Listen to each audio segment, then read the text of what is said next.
Hey everyone, today I'm going to be trying to recreate the JELLO tip popsicle recipe inspired by the Disney movie Frozen. This recipe is perfect if you're organizing a Frozen themed party or event. It's a very simple and easy recipe to recreate and you only need 2 ingredients. This recipe is also perfect for the summertime too. As I said before, we'll only be needing 2 ingredients for the recipe. So the first ingredient is some sort of soft drink. I'll be using Sprite, but you could definitely use lemonade too. And as for the second ingredient, we will be using jelly. So there's 2 different options to choose from. There's the ones that are pre-made that you can buy at the store and you can use straight away. So if you don't have as much time, I'd recommend that. Or else you can make it yourself. I'll be making it today and I'll be following the instructions that are shown on the box, but make sure the jelly is blue to match the Frozen theme. This jelly here is berry blue flavored.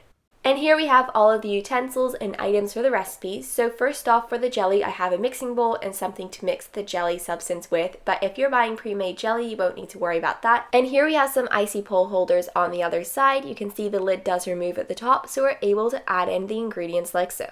And here we have the jelly I'll be using today. It says berry blue at the front, and on the side of the box, it shows all of the different instructions. So I'll be following that so I can make the jelly itself. So the first step is to pour the jelly powder into the mixing bowl.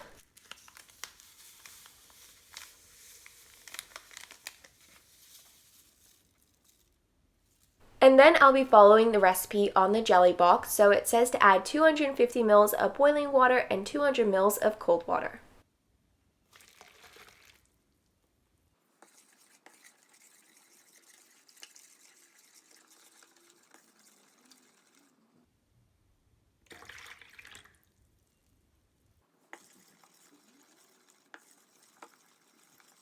And once I've mixed the jelly powder and the liquid together, the next step is to add it into the popsicle molds. I have a measuring cup here and I'm just going to be pouring the liquid into the popsicle mold. I won't be adding too much, I'll be adding more Sprite than I do jelly, but I'm going to try and make it as even as possible.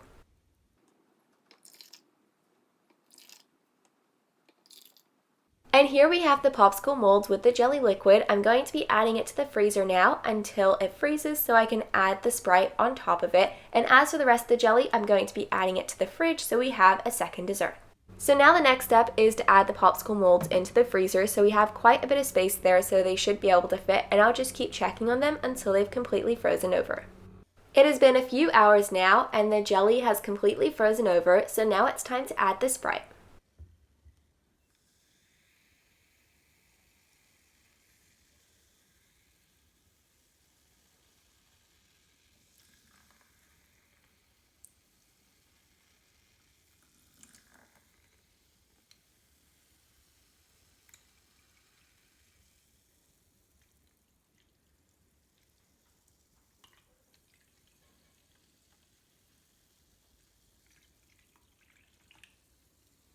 With the Sprite, it does fizz a lot, so you have to wait for it to settle down before you can add some more. So I'm happy with the amount that I've added in, so I'm just going to add the popsicle lids on top.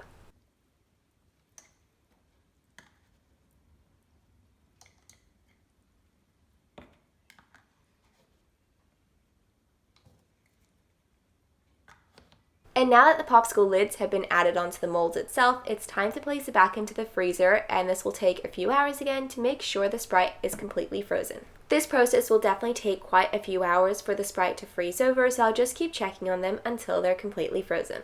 It has been a few hours now and the popsicle has completely frozen over, so as you can see, the Sprite is no longer liquid and you can see the jelly at the bottom has been frozen too. I am so happy with how they turned out, and it definitely looks like some sort of treat that would be perfect for a Frozen theme event or party. So here's a side view of what the popsicle looks like. The jello is at the bottom and the soda is at the top. So the next step is to remove the popsicles from the mold.